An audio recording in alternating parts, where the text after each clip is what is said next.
बुलढाणा येथील शिवसैनिकांनी आमदार संजय गायकवाड यांच्या प्रतिमेला केला दुग्धाभिषेक। बुलढाणा शिवसेना आमदार संजय गायकवाड यांच्या समर्थनार्थ आमदार संजय गायकवाड यांच्या प्रतिमेला दुग्धाभिषेक केला आहे। काही दिवसांपासून संजय गायकवाड हे राज्यात गाजत आहेत। काल त्यांनी आपल्या वक्तव्यावर दिलगिरी व्यक्त केली। त्यानंतर त्यांना राज्यात अनेक ठिकाणी विरोध झाला। त्यांचे पुतळे जाळण्यात आले। आज त्यांच्या समर्थनासाठी स्थानिक जयस्तंभ चौकात छत्रपती संभाजी महाराज यांच्या पुतळ्यासमोर यांच्या प्रतिमेला दुग्ध अभिषेक करून समर्थन देण्यात आले। यावेळी शिवसेना पदाधिकारी व कार्यकर्ते तसेच महिला आघाडीच्या पदाधिकारी व कार्यकर्त्या यावेळी मोठ्या संख्येने उपस्थित होते।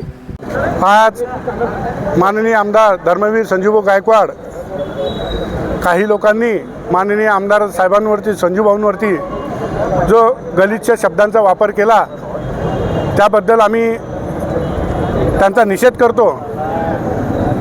बुलढाणा शहरामध्ये पहिली शिवजयंती जर कोणी साजरी केली असेल तर धर्मवीर आमदार संजूभाऊ गायकवाड यांनी सुरू केलेली आहे। त्यानंतर धर्मवीर संजूभाऊ गायकवाड यांनी छत्रपती शिवाजी महाराजांचं पहिलं मंदिर, भारतातलं पहिलं मंदिर बुलढाण्यामध्ये उभारलं आहे। त्याचबरोबर धर्मवीर संभाजी महाराज यांचा पुतळासुद्धा बुलढाणा शहरामध्ये आहे आणि बुलढाणा शहरामध्ये सर्व जाती धर्माचे सर्व महामानवांचे महापुरुषांचे पुतळे उभारण्याचा कार्यक्रम बुलढाणा शहरामध्ये माननीय आमदार धर्मवीर संजूभाऊ गायकवाड यांनी केलेला आहे। आता कधी त्या पुस्तकाच्या विवरणामध्ये छत्रपती शिवाजी महाराज असा उल्लेख पाहिजेत होता।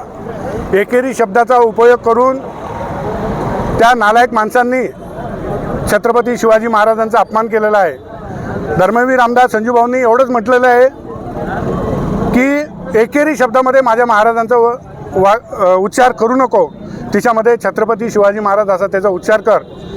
अनाधावनाने त्यांच्या तोंडातून काही अपशब्द निघले, पण त्यांनी दुसऱ्या दिवशी सकाळी त्याची दिलगिरी व्यक्तसुद्धा केली। दिलगिरी व्यक्त कोण करतो? ज्याला त्या गोष्टीचा म्हणजे अपमान। आज आम्ही आमदार साहेबांचा दुग्ध अभिषेक केलेला आहे। कशासाठी आपण दुधाभिषेक केलेला आहे की आमदार साहेबांवरती जे काही लोकांनी गाडीच्या शब्दामध्ये त्यांना शिवीगाळ वगैरे जे काही केली त्याच्यासाठी आम्ही त्यांचा दुग्ध अभिषेक केलेला आहे। शिवीगाळ तर भाऊनी केलेली आहे? नाही, त्यांना काही लोकांनी पण केलेली आहे। त्यांच्यासोबत त्यांनी दिलगिरी व्यक्त केली लगेच दुसऱ्या दिवशी।